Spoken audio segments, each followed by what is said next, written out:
日本語カフェへようこそ。台湾で日本語を教えている日本人の春です。今日は視聴者さんから質問があった心からと心よりはどう違うのかという点について説明します。日本語の初級の教科書では A から B までっていう言い方を勉強しますね。これはある起点から終点までっていう意味ですけど、時々このからの代わりに日本人がよりを使っているのを聞いたことがある人もいると思います。ある場合にはよりの方がふさわしくて、ある場合にはからを使った方がいいっていう例もありますので、この動画を見て一緒に考えてみましょ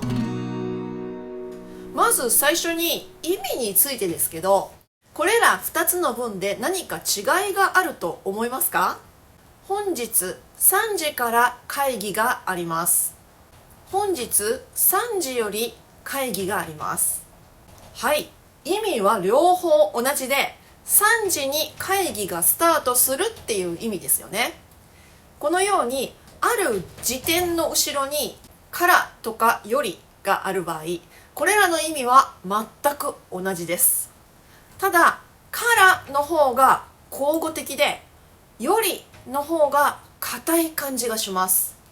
ここで硬いって言っているのは、ちょっとフォーマルな感じ、正式な感じっていう意味ですね。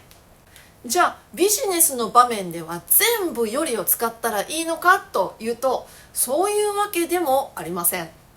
どちらかというと、よりは書き言葉なので、ビジネスレターなどの書面では使われるかもしれませんが、職場であっても話すときにはほとんど使われません。じゃあ、からを使うと砕けすぎているかというと、そんなこともありません。さっきからは口語的だと言いましたが、それはからという言葉が失礼だっていう意味ではありません。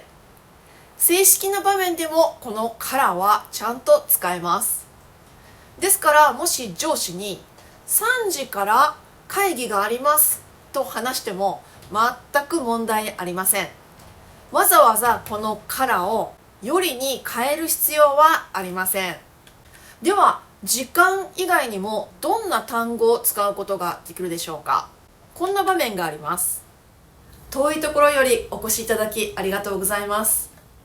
はい、ここで遠いところよりお越しいただきありがとうございますと言っていましたね。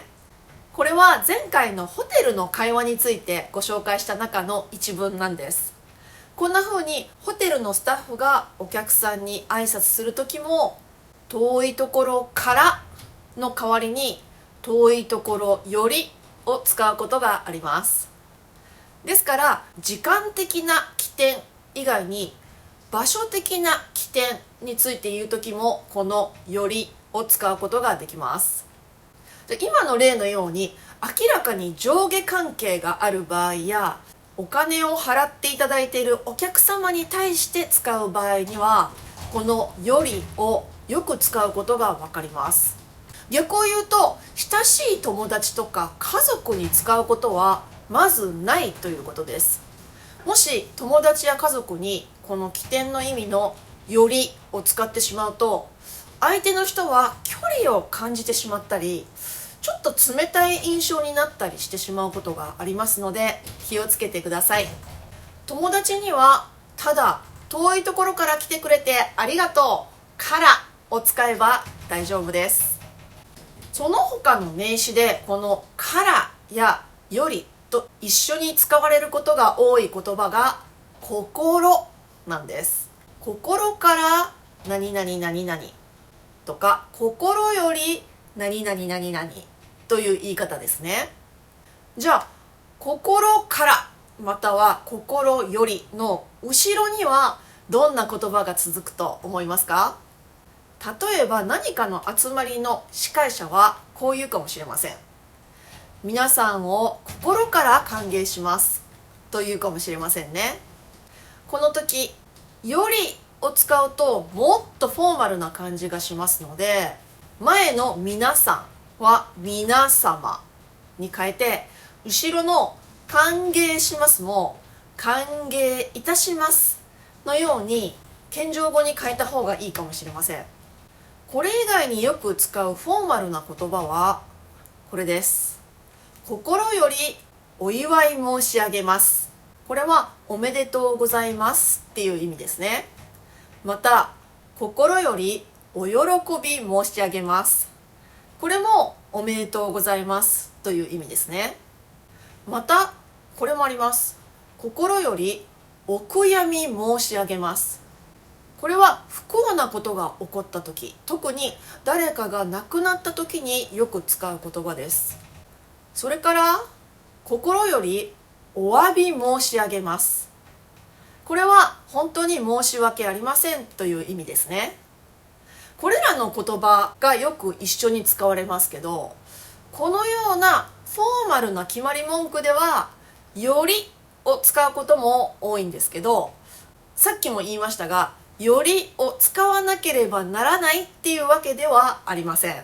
ある調査によると、心よりと言われると何か心が本当はこもっていない感じがする、ちょっと冷たい感じがするっていう日本人も多いようです。ですから心から歓迎しますとか心からお祝い申し上げますと言っても全く問題はありません。